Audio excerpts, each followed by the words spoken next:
And believe it or not, we're getting so close to finishing. We're going to wrap up chapter number 5 this evening with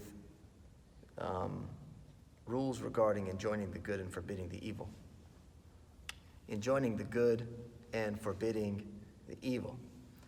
And basically, this is the concept of see something, say something that we have become accustomed to these days. When you see something wrong, then you should say something about it.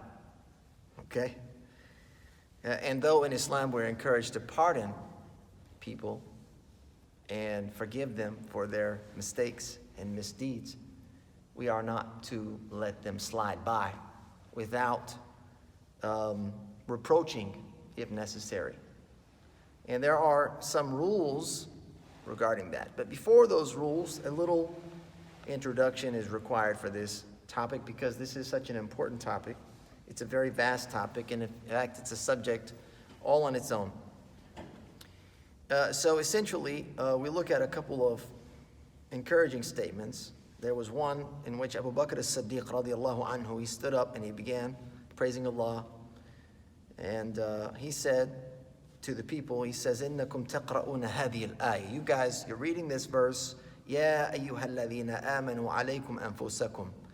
It says, O you who believe, upon you is responsibility for yourselves. عليكم أنفسكم لا يضركم من ضل إذا اهتديتم إلى الله مرجعكم جميعا فينبئكم بما كنتم تعملون. Those who have gone astray will not harm you when you have been guided. To Allah is your return altogether, then He will inform you of what you used to do. He said, وَإِنَّكُمْ تَضَعُونَهَا عَلَى غَيْرِ مَوْضِعِهَا. You're using this verse in the wrong context. He says, وَإِنِّي سَمِعْتُ رَسُولُ اللَّهِ صَلَى اللَّهُ عَلَيْهِ وَسَلَّمَ قَالَ إِنَّ النَّاسَ إِذَا رَأَوُا الْمُنْكَرَ وَلَا يُغَيِّرُونَهُ أَوْشَكَ اللَّهُ عَزَّ وَجَلَّ أَنْ يَعُمَّهُمْ بِإِقَابِهِ. He says, I heard the Prophet ﷺ say, the people, if they see an evil, if they see a sin, and they do not change it, it's likely, or it's Allah is on the verge, if you will, of encompassing all of them with a punishment, an affliction. Which basically means that reformation must occur. It must begin at our own hands. Within our own communities, we have to be reformers, and we have to help each other make those necessary spiritual and moral changes.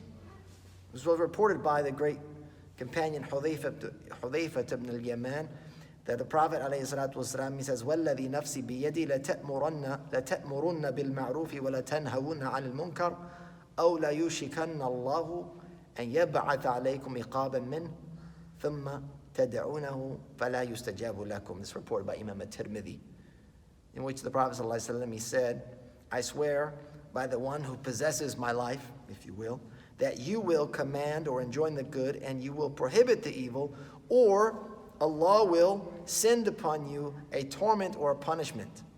And then you will call upon Him. You will ask Allah. You will make dua, and He will not answer you.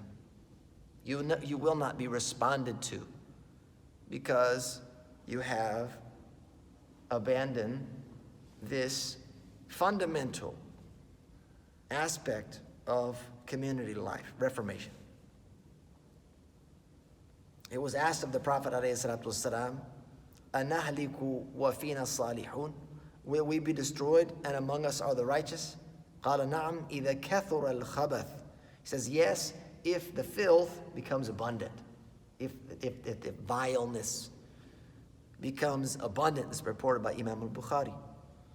Allah subhanahu wa ta'ala says, وَمَا كَانَ رَبُّكُمْ لِيُهْلِكَ الْقُرَى بِظُلْمٍ وَأَهْلُهَا مُصْلِحُونَ. And your Lord will not have destroyed the cities unjustly while their people were reformers, muslihun, not salihun in this verse. He will not destroy the cities unjustly while their people were reformers. He says muslihun. They have to be reformers. In this verse, Allah doesn't say, and while they were salihun, they were righteous. Like they were righteous people, but then there was a lot of wicked. No, but there were if in the presence of wicked, even if there were reformers there trying to rectify the society, then Allah would not destroy them. Allah subhanahu wa ta'ala also says, وَمَا أَصَابَكُم مِّن مُّصِيبَةٍ فَبِمَا كَسَبَتْ أَيْدِيكُم. Whatever strikes you of disaster, it is of what your own hands have earned, but He pardons much. وَيَعْفُ عَنْ كَثِيرٍ. And therefore, we have been ordered to enjoin good and eradicate evil. And Allah subhanahu wa ta'ala mentions this, وَلْتَكُم مِّنكُمْ أُمَّةٌ يَدْعُونَ إِلَى الْخَيْرِ وَيَأْمُرُونَ بِالْمَعْرُوفِ وَيَنْهَوْنَ عَنِ الْمُنكَرِ وَأُولَٰئِكَ هُمُ الْمُفْلِحُونَ. And let there be a rising from you, a nation inviting to all that is good and joining that which is right and forbidding what is wrong, and those will be the successful. Basically, you are an advocate of positive change, an agent of change. And this is as the Prophet ﷺ instructed us. So, how do we deal with this topic? How do we begin?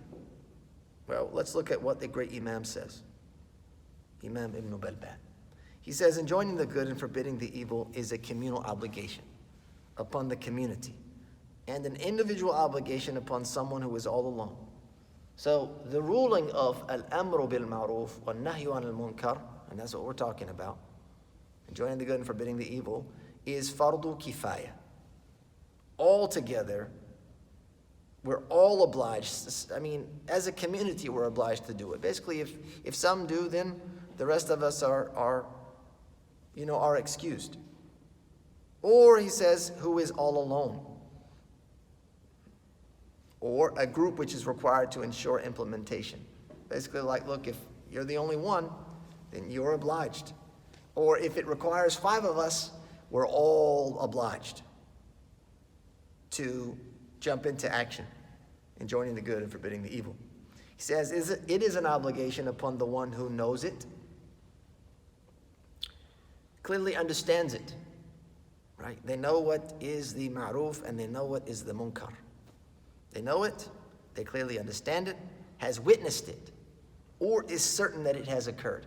They have witnessed it, meaning it's not hearsay, it's not gossip, it's not confusion, it's not, I maybe saw, I'm jumping to conclusions, but they've actually witnessed, or they are certain that it has occurred. They knows what is being forbidden, is not afraid of the whip or cane. Essentially that in order for it to be an obligation, you don't have to throw yourself into harm's way. If you fear that you will be beat, then it is no longer an obligation. Though it may be still permissible for you to do it and to take your lumps, take it for the team, right? But the obligation is very different between being something which is permitted, between something which is encouraged, and between something which is actually an obligation, because now you're talking about moral responsibility. It says being harmed physically or financially also is an excuse. Harm befalling one's family would also excuse a person from the immoral obligation, or turmoil, which is fitna, arising greater than the evil. So if you begin to enjoin the good and forbid the evil, you see an evil that you want to stop, and by trying to put an end to it, it just spirals downward. It just explodes out of control. Beyond what you were trying to stop, it becomes worse. Then in that case, you have to quit, and you have to let it be. Okay, it has to be basically like the lesser of the two evils. And lastly, he says, and knows that it will be effective while no one else will do it, and if not, then it is permissible, even if harm is feared, or that they should be effective. This last condition here, basically knows that it will be effective. Basically, the Imam is saying that they have to have ilm, right? They have to have a certain level of knowledge in order for it to be effective, that it will be effective. This is a condition that was narrated by the great Imam Ahmad. This is one of the last conditions here. And this was also preferred by the Imam Ibn Hamdan, who wrote the original, the book. And obviously, as you can see, Ibn Balban championed this view, that they have to know. However, what is apparent from the authoritative view of this school is that it doesn't require knowledge, but it requires mere hope that it will be effective. The difference being, I'm absolutely certain that if I go in, I say something or do something or whatever, that it will be effective. versus I'm going to give it my best shot and I have high hopes that it will be effective. Okay? So there's two different narrations here as to this last condition.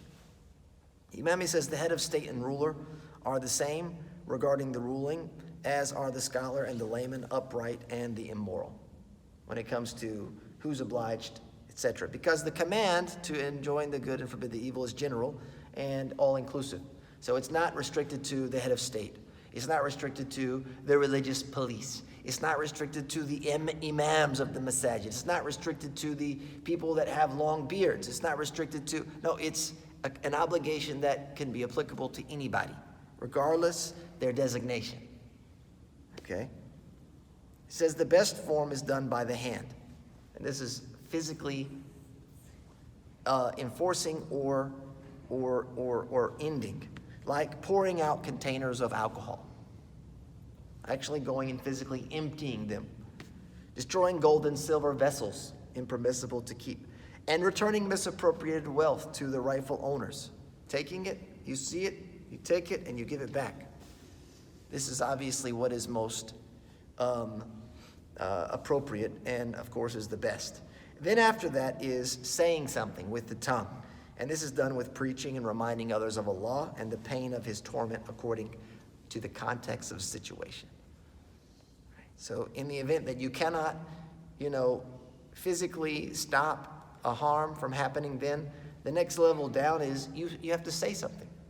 You should speak about it. You should remind people. You should try and use your words in order to redirect them to that which is righteous. And then lastly, and this is the weakest, which is in the heart, and this is an individual obligation that is not voided under any circumstance. Basically, if you can't do anything about it, you can't say anything about it, at the very least, you should have some hatred in your heart for evil. Or you should have some strong desire and intent for good, for righteousness. There are numerous ahadith which resemble this understanding of the Imam here, what he's conveyed. And that is the Prophet ﷺ, he says, مَنْ رَأَ مِنْكُمْ مُنْكَرًا فَلْيُغَيِّرْهُ. He says, whoever among you sees an evil, then let them change it. And he says, change it with their hand, and if they're unable to, then with their tongue. And if they're unable to, then with their heart, وَذَلِكَ أَضْعَفُ الْإِيمَانِ, which is the lowest and weakest of faith. And there are other ahadith, they all contain the same basic message. Enjoining the good, forbidding the evil is an act, an indication of faith. It's an act of iman, and it's a sign of iman. So it's not possible to physically, if it's not possible to physically or verbally implement this act, the last thing and the lowest level is in the heart. And if there's no desire for good in the heart, nor disdain for evil in the heart, there's no faith. Right? And this is what gets scary.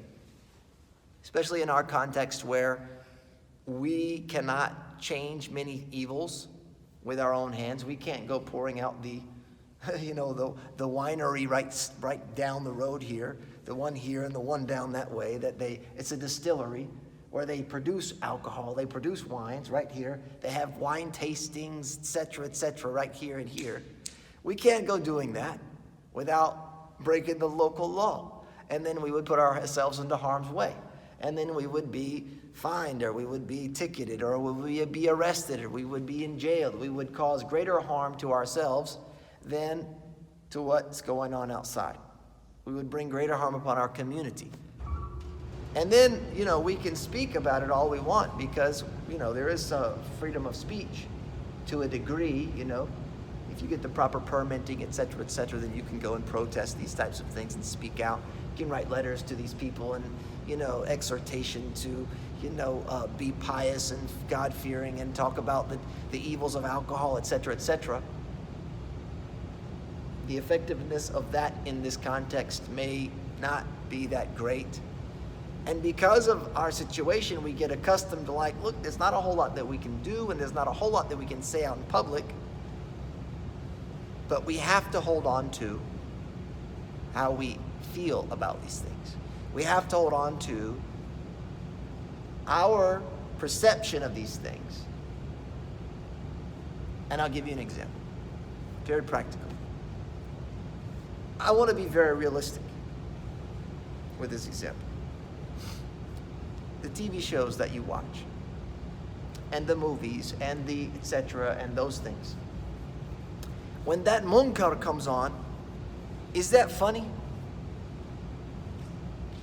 Even if it's portrayed in a funny, comical way, is that funny? We're laughing at that. Oh, that was such a good, funny joke. Oh, that was so entertaining. Oh, that was so, I love that show.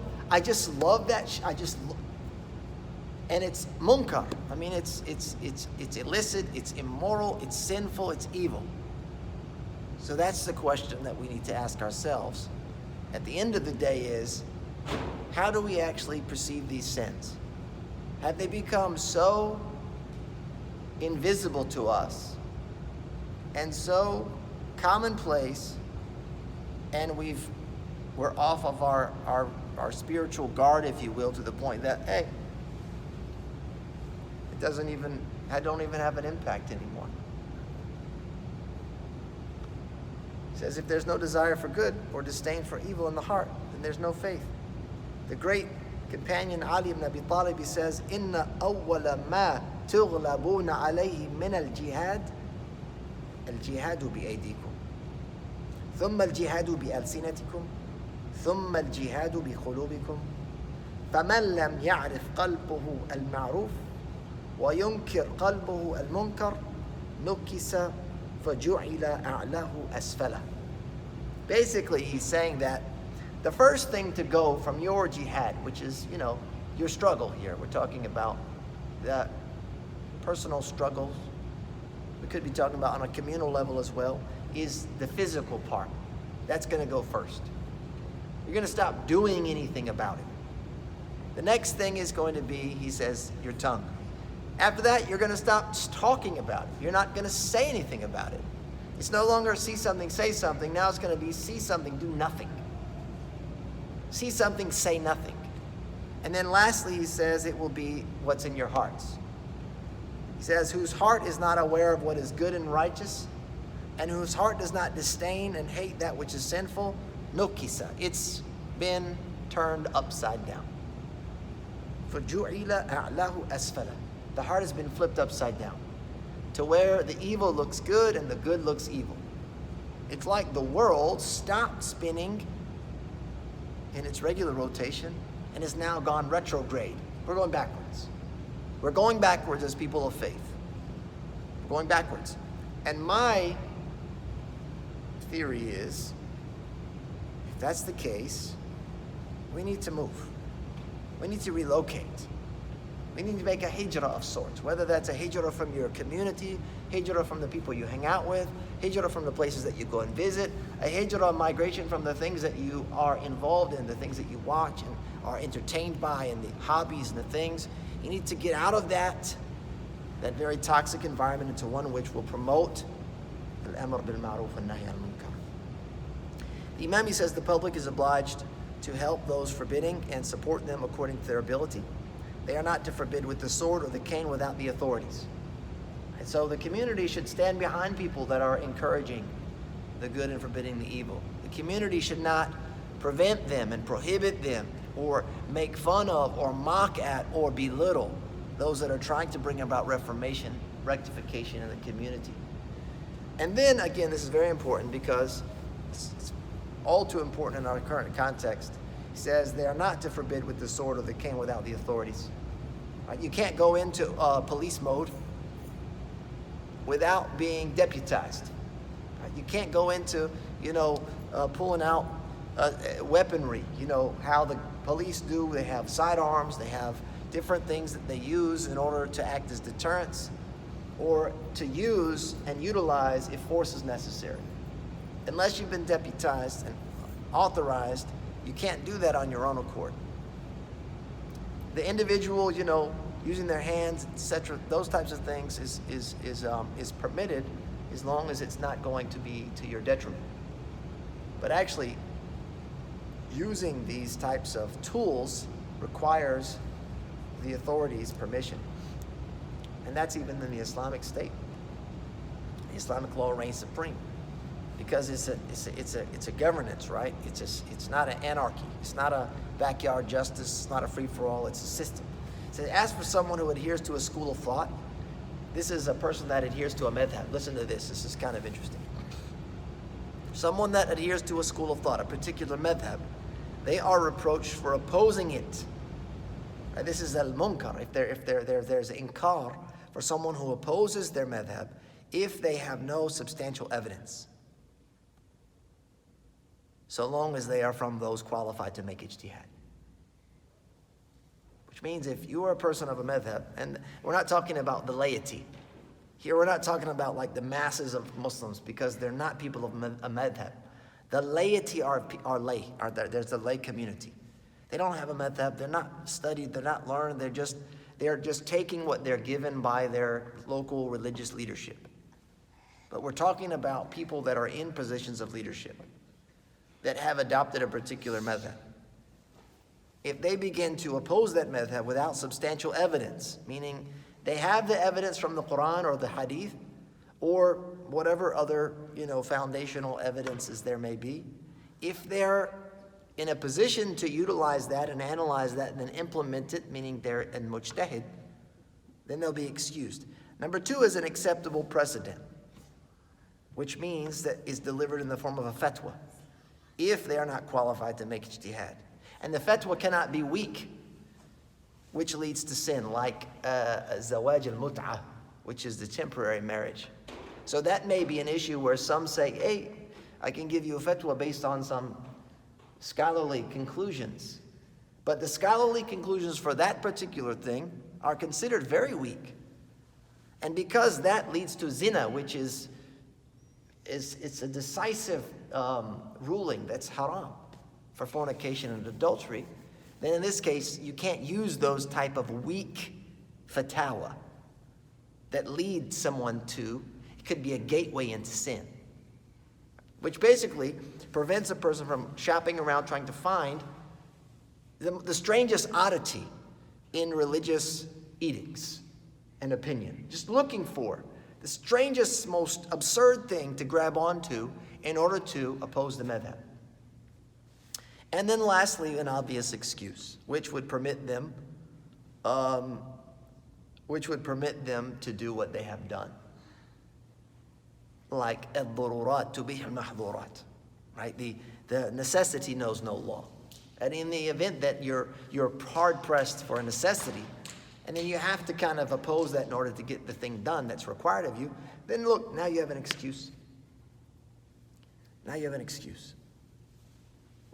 Says al-ma'ruf. So here he's kind of, almost going backwards a little bit, defining what this means. Al-ma'ruf is every good statement, action, or intent as defined by the law. Every good statement, action, or intent as defined by the law. Al-munkar is every evil statement, action, or intent as defined by the law.